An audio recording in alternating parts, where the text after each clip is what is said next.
মুখ্যমন্ত্রী মমতা বন্দ্যোপাধ্যায় যাবেন অক্সফোর্ড বিশ্ববিদ্যালয়ের কেলক কলেজে বক্তব্য রাখতে, আর এইদিকে সেই নিয়ে গাত্রদাহে জ্বলে পড়ে গিয়ে ভুয়ো খবর ছড়াতে শুরু করেছে সিপিএম এর মুখপত্র গণশক্তিতে প্রকাশিত এই ভুয়ো খবরে দাবি করা হয়েছে যে কোন সিপিএম সমর্থক নাকি অক্সফোর্ডে আরটিআই করে জানতে পেরেছেন যে মুখ্যমন্ত্রীকে সেখানে ডাকাই হয়নি। প্রথমে এটাই হাস্যকর যে সিপিএম সত্যি ভাবে যে লন্ডনের অক্সফোর্ড বিশ্ববিদ্যালয়েও ভারতের আরটিআই আইনের অধীনস্থ।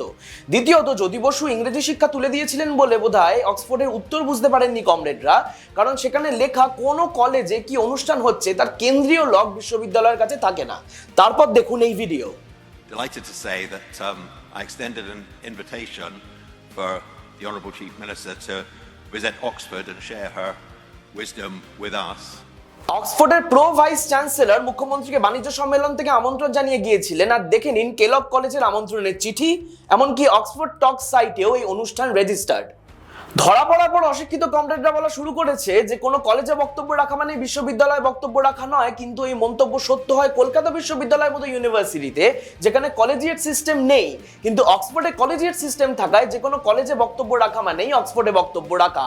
আর শেষ করার আগে কমরেডদের শেষ কষ্টটা দিয়ে যায়, শুধু অক্সফোর্ড থেকে নয়, লন্ডন স্কুল অফ ইকোনমিক্স থেকেও বক্তব্য রাখার জন্য আমন্ত্রণ জানানো হয়েছে মুখ্যমন্ত্রীকে। তাই কমরেডদের ভাওতাবাজি ধরা পড়তে থাকুক, আর আপনারা দেখতে থাকুন নিউজ নাও।